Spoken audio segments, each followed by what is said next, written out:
2023년도 화물운송 실적 신고에 대한 교육을 시작하겠습니다. 국토부가 지난 1월 18일 화물운송 정상화 6차 공청회에서 발표한 내용에 따르면 운송사의 퇴출 기준을 화물운송 실적 신고로 검증한다고 발표했습니다. 2023년부터는 화물운송 실적 신고가 강화될 것으로 예상됩니다. 먼저 실적 신고 대상에 대한 설명입니다.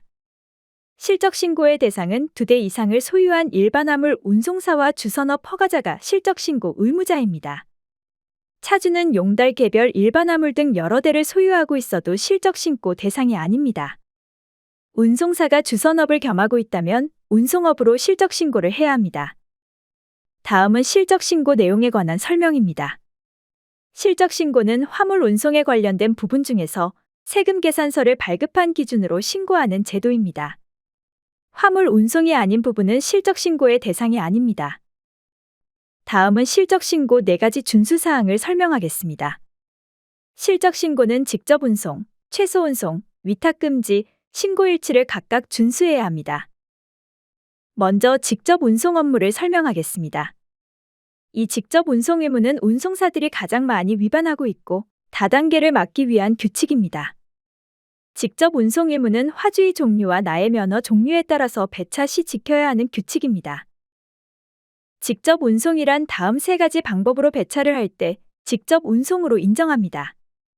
첫 번째 자사 차량 즉 인스탁 차량, 지입차, 직영차도 포함되겠습니다. 우리 회사 명의로 등록된 영업용 화물차를 자사 차량이라고 합니다.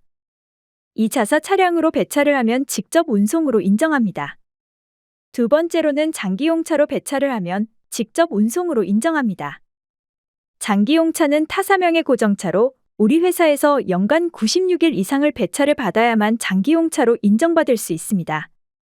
세 번째로 직접 운송으로 인정하는 범위는 인증정보망을 통해서 배차를 하면 직접 운송으로 인정합니다.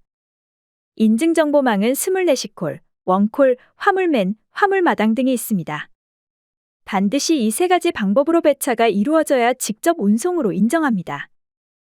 화주는 일반 화주와 운송 화주로 구분합니다. 일반 화주는 실적 신고 의무가 없는 제조회사, 유통회사, 판매회사로 예를 들면 이마트 같은 회사를 일반 화주라고 합니다. 내 허가가 운송업인데 일반 화주에서 주문을 받았다면 50% 이상을 직접 운송을 해야 하고 50% 미만을 타운송사나 타차주에게 줄 수 있습니다. 내 허가가 운송주선 겸업사업자라면 일반 화주에서 받은 주문의 30% 이상을 직접 운송을 해야 하고 70% 미만을 타운송사나 타차주에게 배차를 할 수가 있습니다. 운수화주는 나와 같은 동업종으로 실적 신고 의무를 가진 회사입니다. 이 부분에서 운송사들이 가장 많은 위반을 하고 있습니다. 운수회사에서 주문을 받았을 때는 내 면허가 운송인지 겸업인지를 구분하지 않고 100% 직접 운송 방법으로 배차를 해야 됩니다. 다음은 대표적인 위반 거래 유형입니다. 운송에서 받은 오더를 다른 운송업체에 배치하는 경우도 직접 운송 위반이며 가운데에 있는 운송사가 처벌을 받습니다. 2023년도에는 타운송사와 거래할 때 먼저 위반인지 아닌지를 판단하고 거래를 해야 합니다. 위반 거래를 해놓고 미신고로 처리한다고 해결되지 않습니다. 2023년부터는 미신고는 반드시 적발되며 거래한 당사자가 모두 처벌을 받을 수 있습니다. 미신고를 숨길 수 없는 이유를 사례를 들어서 설명하겠습니다. 이 내용은 실제 거래 내역입니다. 운송화주 매출이 1억이고 일반 화주 매출이 1천이어서 합계 1억 1천입니다. 매입은 자사 차량과 장기용차로 6천, 타운송사한테 준 것이 4천, 합해서 1억입니다. 매입과 매출이 한 10% 정도 차이로 균형이 맞습니다. 그렇지만 실적 신고를 할 때는 이대로 할 수 없습니다. 이대로 하면 직접 운송이 위반이 되니 다음과 같이 할 겁니다. 직접 운송 규정에 의해 일반 화주 매출의 50% 미만인 490만 원 정도를 타운송사에게 하청을 줄 수가 있는데 실제로는 타운송사에게 4천만 원을 줬다면 결국 3,500만 원이 위반된 것이고 이 부분을 미신고할 수밖에 없습니다. 매출이 1억 1천에서 미신고를 뺀 매입은 6,490이니 매출과 매입이 결국 40% 정도가 차이가 나서 FPIS에 등록 시 경고 메시지가 뜨고 당연히 교통행정과 소명 대상이 됩니다. 교통행정과 주무관들은 신고 내용이 의심스러우면 부가세 내역이나 배차 일지 등을 요청하기도 하며 국토부에서는 허위 신고를 방지하기 위해서 앞으로는 차주에게 실적 신고 내용을 교차 검증하게 한다고 합니다. 다음은 장기용차에 대한 설명입니다. 장기용차는 직접 운송에서 가장 중요한 부분입니다. 장기용차는 반드시 계약서를 작성해야 합니다. 장기용차 계약서는 저희 홈페이지에서 다운로드해서 사용하시고요. 장기용차를 계약한 후에는 반드시 FPIS에 등록을 하셔야 합니다. 장기용차는 연간 96일 이상을 배차를 하여야 하며 그래야만이 장기용차로 인정을 받을 수 있습니다. 법에는 96회로 나와 있는데 사실은 96일로 체크해야 합니다. 하루에 10번을 배차를 해도 한 번으로 인정이 되고 있기 때문입니다. 이 장기용차에 대한 관리가 매우 중요합니다. 가장 위반이 많은 부분이고 장기용차를 예를 들어서 95일을 배차하고 96일 이상 한 걸로 착각하여 FPIS 신고를 했다면 95일 배차한 것은 전부 인정이 안 돼서 직접 운송에 위반이 됩니다. 저희 회원사는 저희 시스템에서 검증하기 때문에 문제가 없지만 직접 신고하시는 운송사들은 항상 주의해야 합니다.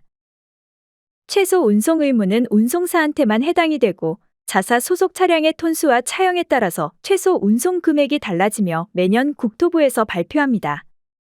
2대 이상인 운송사는 연간 합계 금액으로 신고를 해야 하며 반드시 최소 운송 금액 이상으로 신고를 해야 합니다. 이 최소 운송 의무가 운송사 퇴출의 기준이 됩니다. 최소 운송 금액은 부가세를 포함한 금액으로 신고를 합니다. 국토부 발표에 따르면 2022년도 연간 시장 평균 운송 매출의 20%를 적용했고 2023년도에는 30%로 높인다고 합니다. 최고 50%까지 올린다는 발표가 있었습니다. 이 표는 2022년도에 발표한 연간 시장 평균 운송 매출의 기준표입니다. 상단이 차 톤수이고 좌측이 차형입니다. 차량에서 일반이라는 것은 카고 차량을 말하며 변형이라는 것은 탑차나 인바디를 의미합니다. 산출 예시를 한번 설명하겠습니다.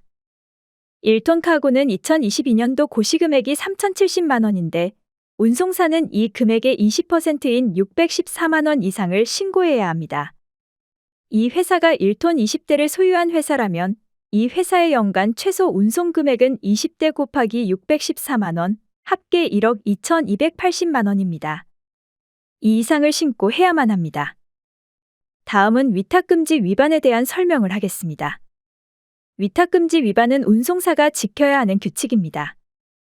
운수사법에 따라서 운송사는 주선사한테 주문을 주면 위탁금지 위반으로 행정처분을 받습니다.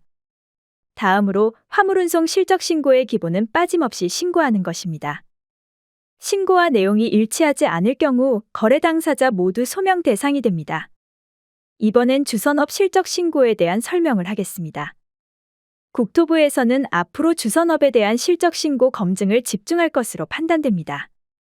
주선업이 실적신고 사각지대라는 것을 국토부도 잘 알고 있고 이번 공청회 때 발표한 내용을 보면 운송사 못지않게 주선에 대한 실적신고 발표 내용이 상당히 많습니다. 주선사는 실적신고를 전부하는 게 안전합니다. 사소한 걸로 소명 대상이 되면 상당히 피곤합니다. 실제로 처벌받은 비율을 보면 주선사도 상당히 높습니다. 주선사 중에서 조선업 허가와 개별화물 용달, 일반 화물 등 서너 대를 소유한 경우 이 회사는 주선업으로 신고를 해야 됩니다.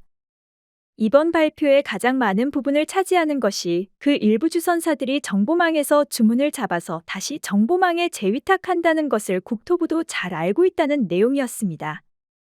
이 부분에 대한 단속이 시작될 거고요.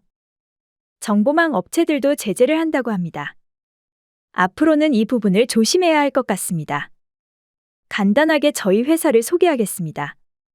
저희 회사는 2015년부터 실적신고 대응을 하고 있습니다. 관리하는 세무사 사무실이나 회계사 사무실에서 자료를 받아서 자료 정리부터 직접 운송, 최소 운송, 장기용차 관리, 교통행정과에서 날라온 소명서 대응까지 저희가 진행을 하고 있습니다. 다음은 저희 회사에서 이번에 개발한 지입차 관리 자동화 솔루션 차비서를 소개합니다. 서비스 사용료는 차량 대수와 상관없이 올 4만 원이고요. 그동안 지입사들이 우편이나 이메일로 받아서 정리하던 공과금, 보험료, 과태료, 미납 통행료, 자동차 검사 일정, 관리비, 협회비를 자동으로 수집, 자동으로 부과해주고 관리비에 대한 전자세금 계산서도 발급이 가능합니다. 신규 가입 시 모든 부분을 무료로 100% 세팅해드립니다. 한번 세팅해 놓으면 자동으로 수집되고 자동으로 부과되는 시스템으로 대납해야 할 공과금이나 과태료 등에 대한 납부 대장을 일시와 납부 금액, 납부 계좌까지 순서대로 정리해서 보여드립니다. 지입차 관리 업무의 90% 이상을 줄여드리겠습니다. 실시간으로 수집되는 정보는 차주용 어플, 회사용 어플, 회사용 PC 프로그램에서 실시간으로 보여지고 더 이상 우편으로 통지하고 수동으로 수집하던 지입차 관리를 이제 그만하셔도 됩니다. 지금까지 2023년도 화물 운송 실적 신고에 대한 교육을 마칩니다. 지난 3월 2일부터 3월 28일까지 광주, 전주, 대구, 부산, 울산, 인천, 수원, 천안에서 지역 현장 교육을 마쳤습니다. 앞으론 그 교육 내용을 다시 정리하여 동영상으로 제작, 배포할 것입니다. 교육 자료는 당사 홈페이지에서 다운로드 가능합니다. 또한 당사에서는 앞으로 한 달에 2번 정도 상설 교육도 실시할 예정입니다. 많은 참석 부탁드립니다. 2023년도 실적 신고 준수 사항을 다시 한번 정리하겠습니다. 첫 번째, 1차, 2차, 3차 연속된 운송사 간의 거래는 위반입니다. 두 번째, 비인증정보망을 이용해서 배차하시면 안 됩니다. 세 번째, 미신고를 할 때는 주의해서 해야 합니다. 이 세 가지는 반드시 지켜야 합니다. 이상으로 화물운송 실적 신고에 대한 교육을 마치겠습니다. 감사합니다.